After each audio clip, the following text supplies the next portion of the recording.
Boar, and entering his house is like putting both feet in the past. Welcome to Tony Rotherham's favourite room. There's no other room like this. It's like Aladdin's cave, you know. It holds everything. There's a lot of memories. There's a lot of bloodshed as well involved in this room. But you know, it makes me feel good. It's my room. It's like your dad's shed, isn't it? You know, every dad had a shed and nobody was allowed in it. Well, this is my shed and I'll let people come in. The period the things in this room span are from the Dark Ages right the way through to the High Medieval period. So you're going anywhere from before 1066 right the way through to 1485.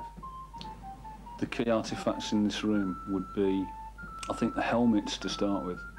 The most important thing that any reenactor can have, because obviously you look at the weapons and they're not plastic, they are steel. And if you get one of them come swinging down on top of your head, you do know about it. It is a dangerous hobby. So the helmets, I would say, are probably the most important of all the artefacts because they protect you.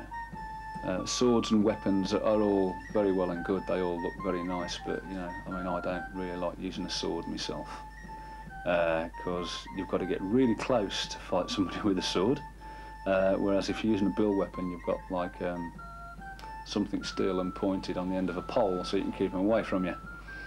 Gauntlets on the box there, which are Gothic fingered gauntlets, very high medieval. You don't get them any better than that because directly after the Gothic gauntlet had been come into fashion, armour kind of went out of fashion because people started using guns.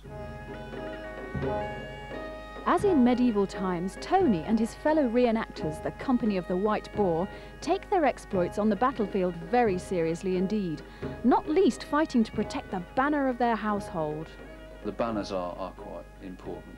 If a banner is taken from you in battle, then like it's a real dishonourable thing to lose your banner. I mean, we've been lucky really, ours has never touched the ground.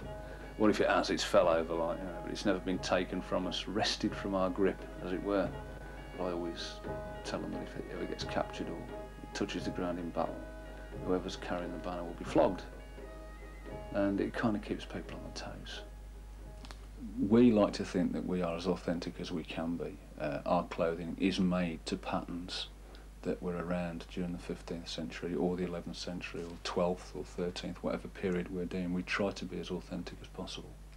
It's a case of doing research. It's all down to research.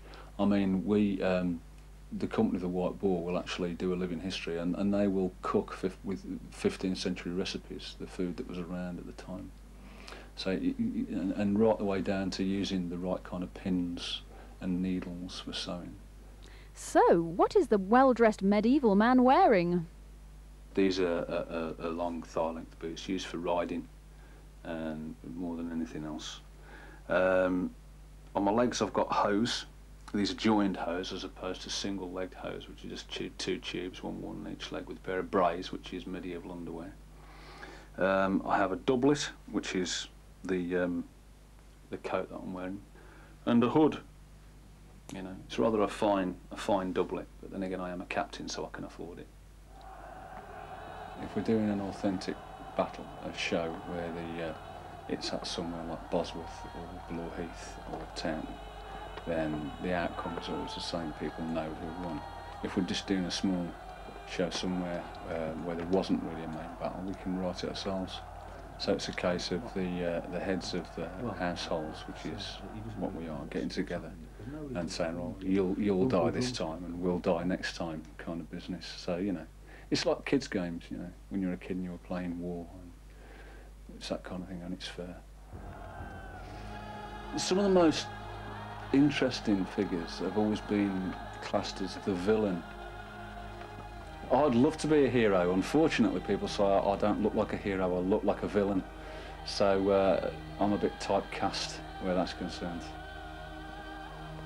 It wasn't a very romantic period in time, the medieval period, the Middle Ages. It was very hard, very bloody, and I often get asked if I'd like to have lived in them times, and I have to say, well, no, not really.